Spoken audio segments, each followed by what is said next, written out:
El Lavadero Fiscal es un podcast creado y producido por Arpea Consultores. En este podcast, no te enseñaremos aquello que imaginas, te ayudaremos a informarte de aquello que nadie nos explica cuando crecemos, los impuestos, y podrás hacerlo mientras tomas un baño, te tomas un café, estás en el tráfico, en la oficina o en cualquier lugar. Hola familia, excelente domingo, otra semana más y nuevamente aquí estamos para hablar sobre temas fiscales en el lavadero fiscal. Eric, ¿cómo estás? Muy bien, gracias. ¿Y tú? Todo muy bien, muy emocionado de un tema que es muy común, que tiene muchos vacíos no, vacíos no, mucha irregularidad. Ajá. Es muy irregular, la gente no paga como debería, pero tiene muchos beneficios. Estoy hablando del régimen de arrendamiento, que es cuando alguien, una persona física, cobra rentas. ¿Qué es el uso, goce temporal? Sí, el nombre técnico es de los ingresos por arrendamiento y en general por el otorgar el uso o goce temporal de bienes inmuebles. Es el nombre. Rimbombante. Sí, ya lo hemos visto. Sí. A los diputados les gusta poner nombres muy largos. Básicamente es un régimen muy amigable. Ok, lo primero que vamos a hablar es sobre quiénes pertenecen a este régimen. Es las personas que rentan o subarrendan, o el nombre que menciona aquí la ley es el subarrendamiento, en donde tú rentas una cosa y después la vuelves a rentar a un precio más, más caro.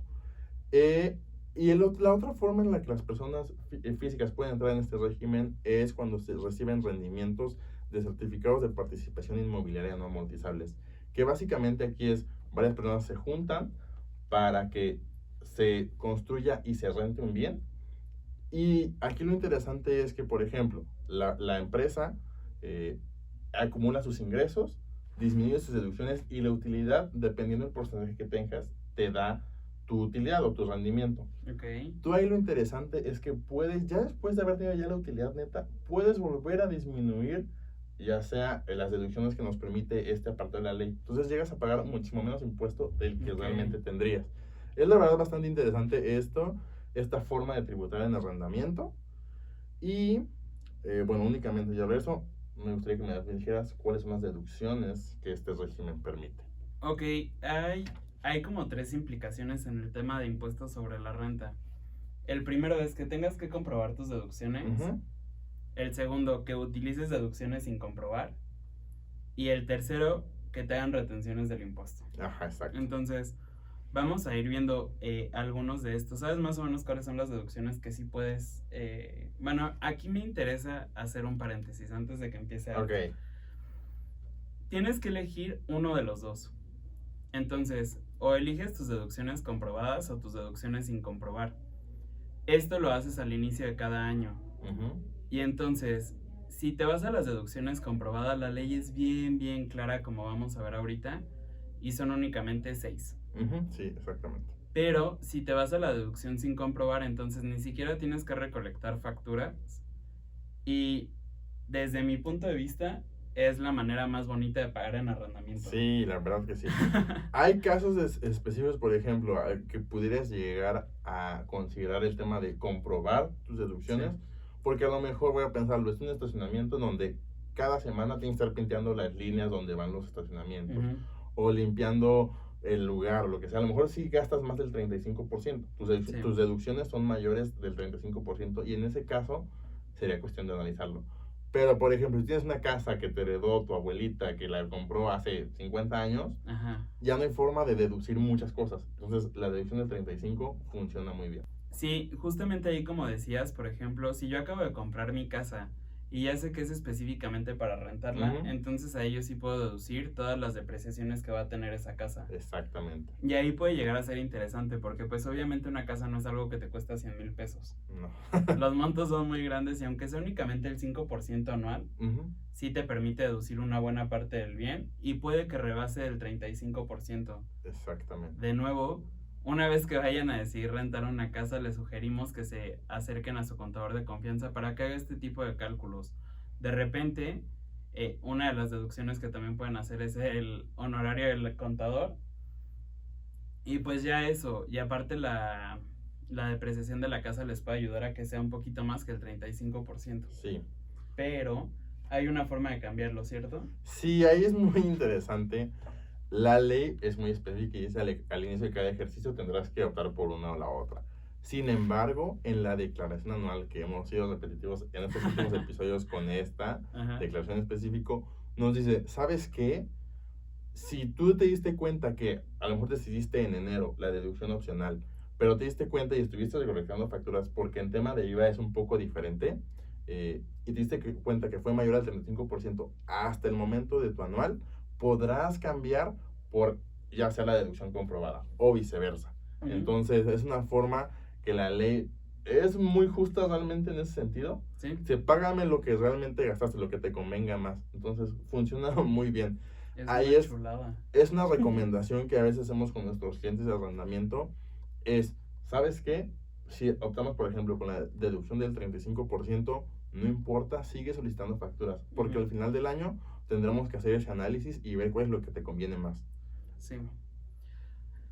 Bueno, pues creo que es momento de que nos pasemos justo a las deducciones. Aquí les vamos a decir, o sea, cuáles son las que la ley específicamente te permite hacer. Y la primerita y la más obvia es el impuesto predial. Ujú. Este impuesto que pagamos cada año por tener una casa en un estado específico nos permite deducirlo. Y pues bueno, ese es uno de las deducciones. El segundo son gastos de mantenimiento que no impliquen adiciones o mejoras. Ujú. Es decir, que te pinten una rayita de ahí del estacionamiento, o que pinten una pared, que pinten cualquier cosa que no implique una construcción. Ujú. El tercero son los intereses reales que pagas por haber obtenido un préstamo para la adquisición de ese bien. Exactamente. Que esto también de alguna forma lo puedes hacer incluso en la anual. Ujú, exactamente. Sí, esta deducción es bastante interesante. Ujú. O sea, porque sí te lo menciona que lo puedes hacer de pago de manera mensual. Sin embargo, en la declaración anual haces lo mismo. Ujú. Únicamente es deducible los intereses reales cuando adquieres un préstamo. Que acuérdense que la ley sí te dice que no puedes duplicar las deducciones. Entonces, Exactamente. si lo consideran de manera mensual, pues ya no lo considerarían en la anual. Exacto, sí. Tengan mucho cuidado. El cuarto que tenemos son los sueldos, comisiones y honorarios pagados, así como los impuestos o cuotas de contribuciones. Entonces, si ustedes tienen, por ejemplo, al vigilante que va a estar ahí cuidando su bien inmueble, si le pagan la comisión a alguien para que esa persona rente su casa, si le pagan al contador porque está llevando su contabilidad mensual y está generando las facturas y demás, lo pueden deducir. Exacto. Y tenemos dos. Primas de seguros, es decir, si ustedes van a asegurar su bien, ajá, entonces ustedes pueden contratar el seguro y ese seguro va a ser deducible. Exacto. Y por último, las inversiones en construcciones, incluyendo adiciones y mejoras. Entonces ahí sí, si ustedes aparte construyen una barda o si van a, no sé, a amurallar la casa, Una alberca. ajá, lo que sea, también lo van a poder realizar y va a poder ser deducible. Exacto. Aquí vuelvo a lo mismo, es el tema de la importancia de acercarse con un contador. Ujú. Y justamente este tip, eso puedo así como en general, pidan factura, aunque estén usando la otra forma de poder deducir, que otra va a mencionar Eric, pidan facturas. Sí, porque al final, por ejemplo, lo que decías, una alberca. Si te acercas con unos arquitectos, pues vas a poder deducir el honorario de los Ujú. arquitectos y aparte vas a poder deducir los materiales que ellos te cobren para la realización de la alberca. Exacto. Entonces, pues ahí está interesante esa parte, no lo den por perdido y se acérquense con un contador. Y bueno, el segundo, que es una chulada, son las deducciones sin comprobar. Aquí básicamente, ¿qué es lo que pasa? Si nosotros rentamos una casa en 10 pesos, podemos disminuir en automático el 35%, que serían 3.50, y únicamente vamos a pagar el impuesto sobre los 6.50 restantes o el 65% restante. Entonces, ahí no es necesario que se tenga que recolectar comprobantes ni nada por el estilo. En automático la ley te lo permite hacer y pues es una forma muy sencilla de poder presentar tus impuestos y de no pagar tanto. Sí, la verdad ayuda muchísimo. De hecho, justamente lo que estoy buscando. Por ejemplo, del ejemplo muy concreto para. A fin de cuentas, esa es la idea de este podcast, es eliminar el miedo a la cultura tributaria. O sea, realmente les puedo decir, mira, rentar una casa sin muebles tiene otra implicación en la ley del IVA, pero lo voy a poner así. rentar una casa que no tiene muebles en 10,000 pesos, únicamente vas a pagar 470 pesos durante el 2021. Sí. Sin tener que comprobar algún gasto, lo que sea, puedes tener de manera legal el ingreso de 10,000 pesos y únicamente pagar 470 pesos. Es súper barato porque es el 4.7%. Exactamente. Sí, la verdad es que entendemos precisamente el por qué de repente tenemos la creencia de que es caro. La otra vez que estábamos haciendo unos estudios nos encontramos con la ley del ISR, creo que de 1985, y los impuestos iban hasta el 55%. Sí. Y aparte el IVA y demás, pues al final ahí sí es muy entendible el por qué está este miedo al SAT. Pero realmente es muy barato y más en este tema que de repente es tan informal. Y te puedes ahorrar muchos problemas, porque como ya hablamos anteriormente, está el tema de la discrepancia fiscal. Y pues al final te estás obligando a que el dinero que obtienes en efectivo te lo gastas en efectivo, cuando no tendría que ser así. Lo puedes depositar a quien quieras, a tus tarjetas de crédito y sin tener problema alguno. Exactamente, sí. Y antes de pasar, por ejemplo, a otro tema, es importante también mencionar que en el tema de subarrendamiento, cuando rentas una casa y o un bien y lo vuelves a rentar, en este régimen, digamos, subrégimen del arrendamiento, Ajá. que es el subarrendamiento, la única deducción que existe es la renta.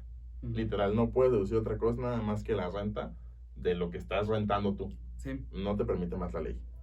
Es decir, si ustedes rentan una casa en 20 pesos y a ustedes se la rentan en 15, únicamente van a tener que pagar el impuesto sobre los 5 pesos restantes.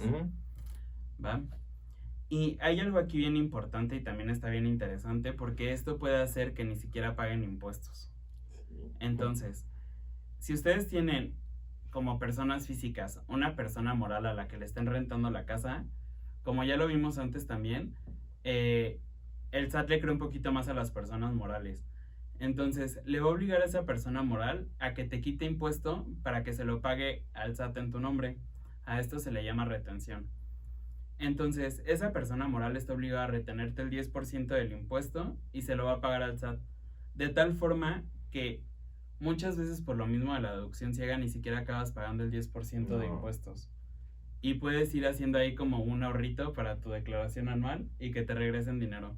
Exacto. Digo, lo podemos dar un ejemplo muy claro. O sea, la renta de 10,000 que les comentaba, que el impuesto son 470. La retención que te haría la empresa son de 1,000 pesos. O sea, cada mes vas a tener, lo voy a poner entre comillas, un impuesto a favor de 500 pesos que en tu declaración anual podrás recuperar. Exacto. Entonces, ahí está interesante. Obviamente, para que esto pase, pues la empresa sí tiene que pagar las retenciones y tú le tienes que expedir el CFDI con esa retención ya hecha. Exactamente. Y pues bueno, digo, en términos de ISR creo que no hay como mucho más que podamos tratar. No. Es una chulada, pero ahí... Únicamente algo. Es algo interesante. El cómo declaran. Ok. Ok, aquí este régimen también permite hacer pagos trimestrales de impuestos.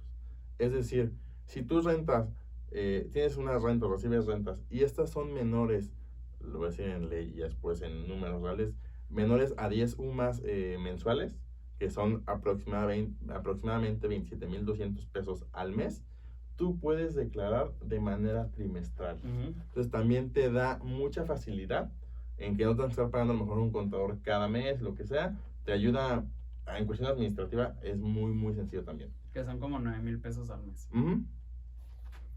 Ok, y entonces, digo, esa es una de las facilidades que hay en ISR. En IVA creo que no hay facilidades. No. Pero está algo bien importante ahí que tienen que considerar. Puede haber rentas grabadas y rentas exentas. Aquí esto ya es algo más técnico, o sea, es de la ley del IVA, pero en términos generales grabado significa que va a estar al 16%, también puede estar al 0%, pero en caso de arrendamiento no aplica. Es al 16%, o bien exento es que no se paga el IVA, ¿sale? Hay una diferencia ahí importante que ahorita la tocamos como de manera rápida, y bueno, también pueden tener retenciones del impuesto. Exactamente. Entonces, el arrendamiento grabado, ¿cuándo va a ser? Cuando usted rente en su casa habitación amueblada. O cualquier otro local. O sea, en específico, hablamos mucho de casa habitación porque es lo más común. Pero la renta de un local, de cualquier espacio, generalmente siempre lleva IVA. Sí, o sea, la ley sí es bien específica al decir casa-habitación, porque es la única que tiene como un tratamiento distinto y aquí es específicamente porque la ley como que justamente reconoce que eres una persona y entonces no tendrías que estar pagando más por tener un lugar donde vivir, etc. Exacto. Pero si una casa-habitación se renta amueblada, es grabada el 16% de IVA. Si se renta sin amueblar, es exenta. Y si tú lo que rentas son locales o naves comerciales, lo que sea, ahí siempre es grabada al 16%. Exactamente. Entonces, ahí la ley es como muy clara y nos hace algunas especificaciones de para ellos que se considera amueblado, que no se va a considerar amueblado cuando, por ejemplo, tengan alfombras, calentadores, guardarropas, cortinas, cortineros, etcétera. Ahí ya es como hay que analizar exactamente cómo se está entregando la casa, pero hay como muchas cosas que van a poder entregar sin que se considere que está amueblado. Pero si ustedes no lo entregan con ninguna de estas cosas, entonces se considera que su casa no está amueblada y está exenta de IVA. Exactamente. Entonces, ahí es una chulada, porque lo que decía Arthur de nuevo, si ustedes la rentan en 10,000 pesos, no están obligados a cargarle ese 16% más de IVA.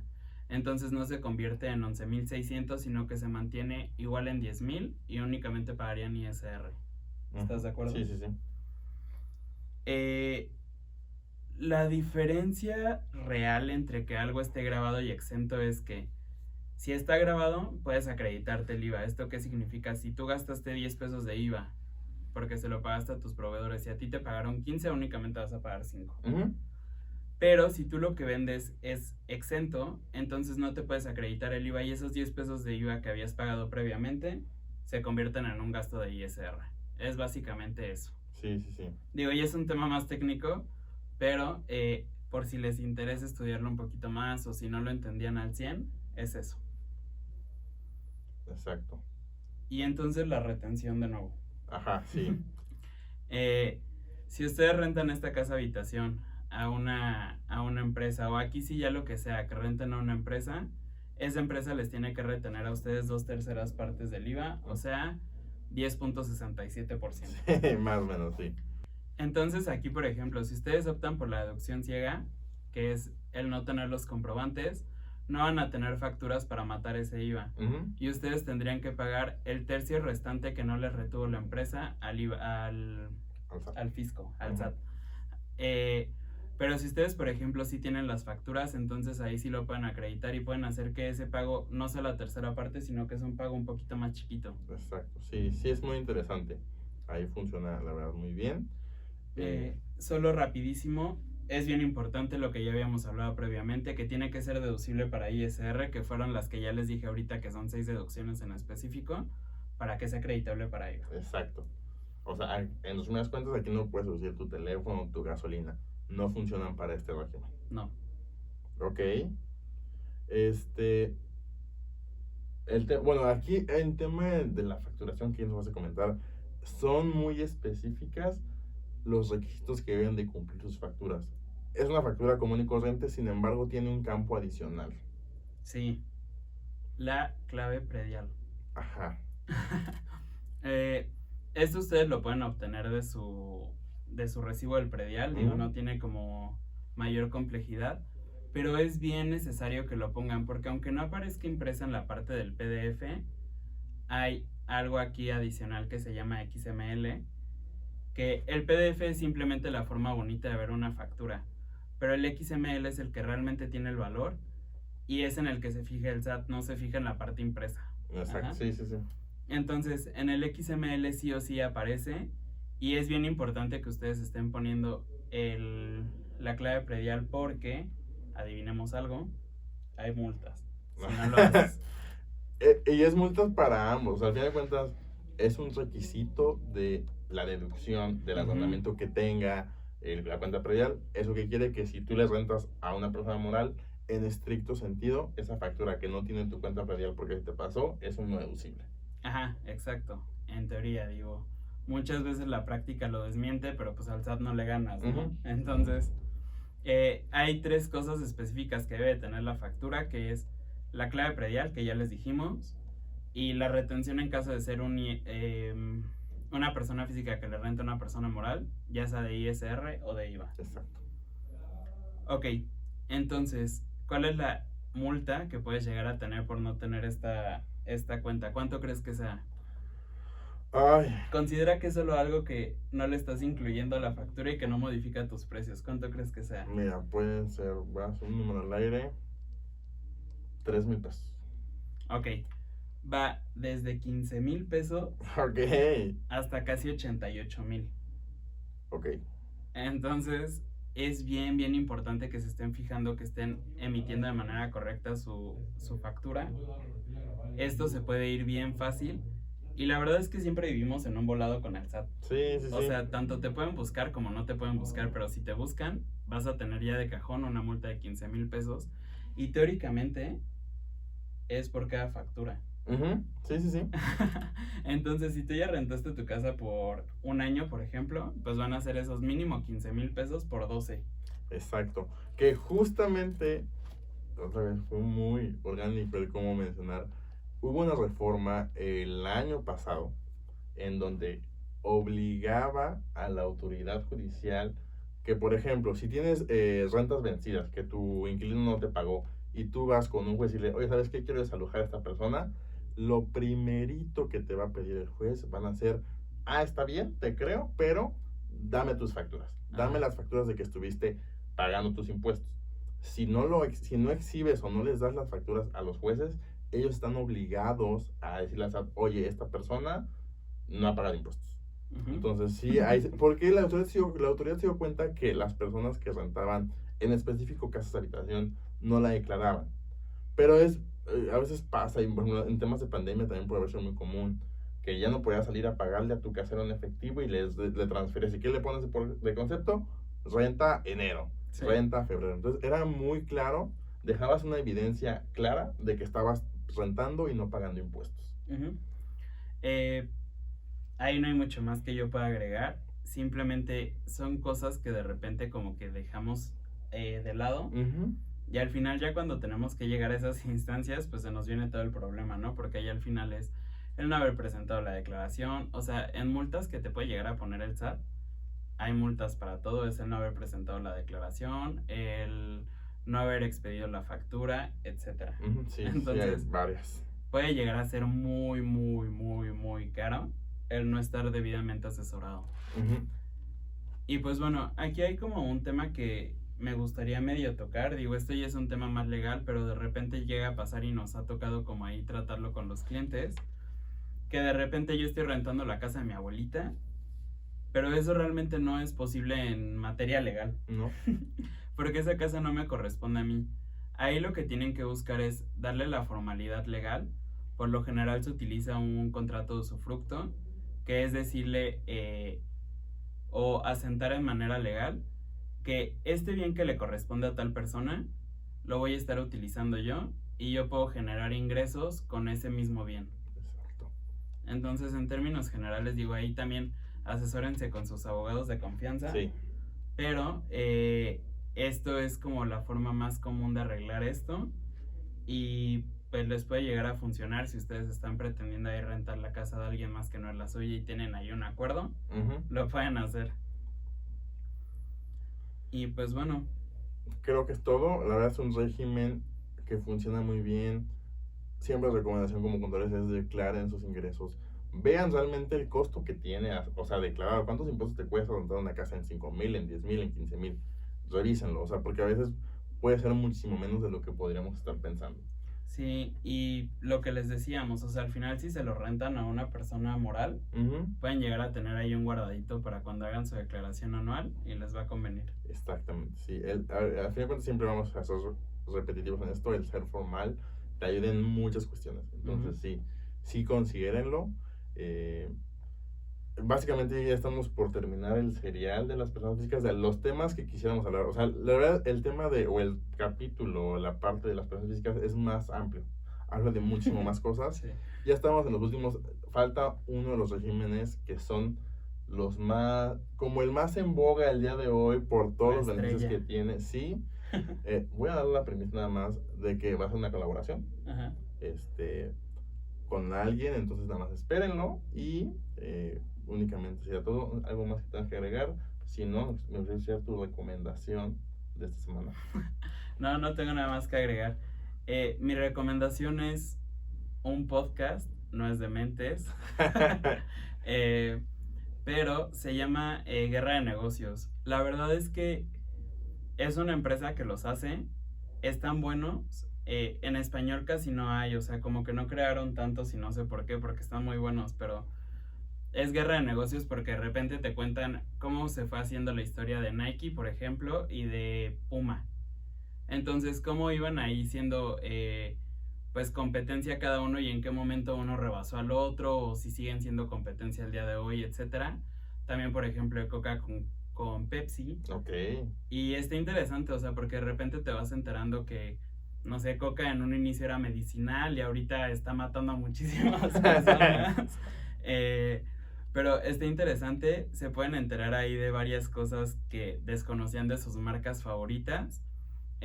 También está, por ejemplo, en inglés, que se llama Business Wars, y pues prácticamente es todo lo que les puedo recomendar. Escúchenlo y van a aprender ahí un poquito más. Va que va. Muy buena recomendación esta semana. Pues nada, yo soy Arturo. Yo soy Eric. Juntos somos Arpea y los esperamos en la siguiente semana. Cuídense mucho. Bye. Gracias por permitirte este rato para mejorar tu cultura fiscal en este lavadero. No te olvides de seguirnos en nuestras redes sociales como Arpea Consultores y en nuestra página web www.arpeaconsultores.com. Nos escuchamos el próximo domingo.